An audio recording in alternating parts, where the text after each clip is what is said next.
কবিতার উপকরণগুলো যে রয়েছে তার মধ্যে সবচেয়ে গুরুত্বপূর্ণ উপকরণ হচ্ছে আমাদের, এক হচ্ছে আমাদের শব্দ, দুই হচ্ছে আমাদের ছন্দ, তিন হচ্ছে আমাদের অলংকার, চার হচ্ছে আমাদের রস।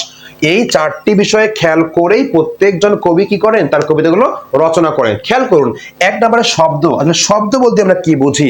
একটি কবিতা তখনই সবচেয়ে বেশি আলোচিত হয়, মানুষের কাছে সেটা বেশি গ্রহণযোগ্যতা পায় যখন তার শব্দ চয়নটা হয় অত্যন্ত সুন্দর এবং সুদৃঢ়।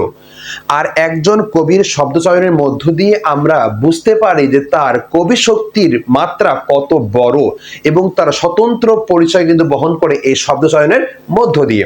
যেমন আমরা কাজী নজরুল ইসলামের বিদ্রোহী কবিতায় পাচ্ছি, তিনি বলেন, আমি ঝঞ্ঝা, আমি ঘূর্ণি, আমি পথ সম্মুখে যাহা পাই যাই চূর্ণি, আমি নিত্য পাগল ছন্দ, আমি আপনার তালে নেচে যাই, আমি মুক্ত জীবনানন্দ, আমি হামভীর, আমি ছায়ানট, আমি হিন্দল, আমি চলো চঞ্চল ঠমকি ছমকি পথ যেতে যেতে চকিত চমকি ফিং দিয়া দেই তিন দল, আমি চপলা চপল হিন্দল।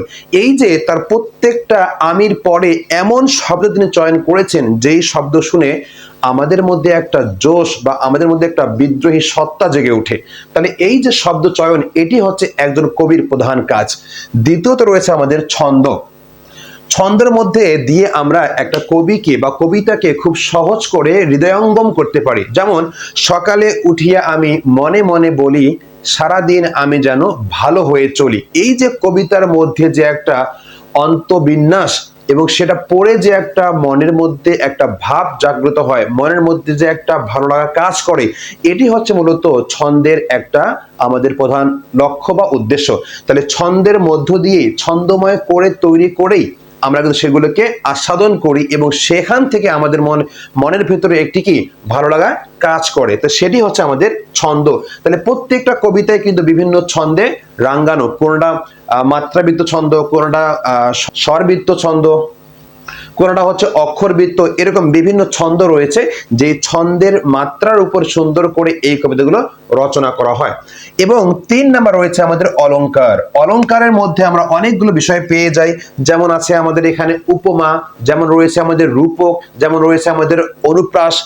এগুলো দিয়ে মূলত একটা কবিতাকে সুন্দর করে উপস্থাপন করা হয়। অলংকারের ক্ষেত্রে যদি একটু উদাহরণ দিই, উপমার ক্ষেত্রে খেয়াল করুন যে পাখির নীরের মতো চোখ তুলে নাটোরের বনলতা সেন।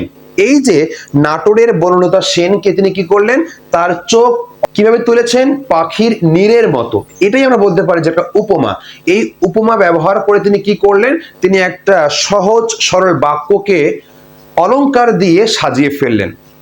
একজন কনেকে আমরা যেভাবে বিভিন্ন গহনার মধ্য দিয়ে তাকে সাজিয়ে তুলি, তাকে ফুটিয়ে তুলি, ঠিক কবিগণও এরকম অনুপ্রাস দিয়ে, অলংকার দিয়ে, রূপক দিয়ে, এছাড়াও আরো অনেকগুলো বিষয় রয়েছে যেগুলো দিয়ে একটি কবিতাকে বা কাব্যকে রাঙ্গিয়ে তোলেন, রসত্ব করে তোলেন, যা আমরা সেটাকে গ্রহণ করি।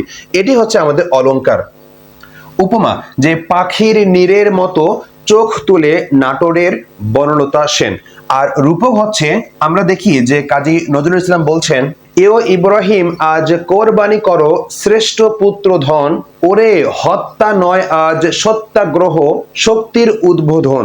এই যে ইব্রাহিম আলাইহিস সালামকে যে তিনি একটি রূপকের মধ্য দিয়ে এই কবিতাটি নিয়ে এসেছেন, এটি হচ্ছে মূলত আমাদের রূপক বলতে পারি। আর অনুপ্রাস হচ্ছে যখন আমরা দুটি চরণের শেষে, দুটি পংক্তির শেষে একটা মিল পাই, সেই মিলটাই হচ্ছে আমাদের অনুপ্রাস। এই অনুপ্রাসের মধ্যে আমরা বলতে পারি, বলি যে কান্ডারি এ তরির পাকা মাঝি মাল্লা, দাড়ি মুখে সারি গান লা শরিক আল্লাহ। তাহলে প্রথম আমাদের চরণে পাচ্ছি মাল্লা, পরে পাচ্ছি আল্লাহ। এই যে শেষের মধ্যে যে অন্ত মিল রয়েছে, এটিকে আমরা বলছি কি অনুপ্রাস। তাহলে অলংকার বিভিন্ন ভাবে হতে পারে, তার মধ্যে আমরা তিনটা নিয়ে কথা বললাম, উপমা হতে পারে, রূপক হতে পারে, অনুপ্রাস হতে পারে, এছাড়া আরো অনেক রয়েছে। এরপর রয়েছে আমাদের রস। রস হচ্ছে যখন কোন একটি কবিতা রচনা করা হয়, সেই কবিতার মধ্যে আসলে কি ফুটে উঠছে। যদি সেখানে বিদ্রোহী সত্তা ফুটে উঠে, সেটাকে আমরা বলতে পারি যে বীর রস বা শৃঙ্গার রস বলতে পারি। আর যদি কোনো করুণ সুর বা করুণ বেদনা বা ভাবনা চলে আসে, সেক্ষেত্রে আমরা বলতে পারি যে করুণ রস। এরকম রস রয়েছে প্রায় 9 প্রকার। এই 9 প্রকারের রস দিয়ে কোন একটা কাব্যকে, কবিতাকে কিন্তু বিভিন্ন অ্যাঙ্গেলে বা বিভিন্ন ভাগে ভাগ করা হয়।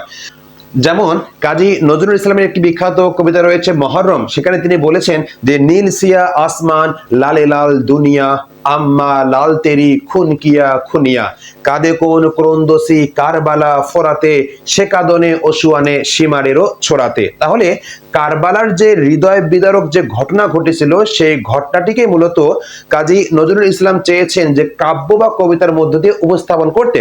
তিনি যখন এটা করেছেন সেইটা শুনে আমাদের হৃদয়ের মধ্যে কিন্তু একটা হাহাকার বোধ চলে আসে বা একটা আমাদের করুণার ভাব চলে আসে, আর এটিকেই মূলত বলা হচ্ছে যে করুণ রস। এই করুণ রস, এবং তার যদি আমরা বিদ্রোহী কবিতা দেখি তাহলে আমরা কি পাচ্ছি, সেখানে বীর রস পাচ্ছি, যেই রসের মধ্য দিয়ে মূলত আমরা বীরত্ব ব্যঞ্জক বা বীরত্ব সূচক কোনো কিছু আস্বাদন করি, সেটি হচ্ছে আমাদের রস। তো আশা করি বুঝতে পেরেছি আমাদের কবিতার যে উপকরণ বা উপাদান রয়েছে শব্দ, ছন্দ, অলংকার এবং রস, এই চারটি বিষয়।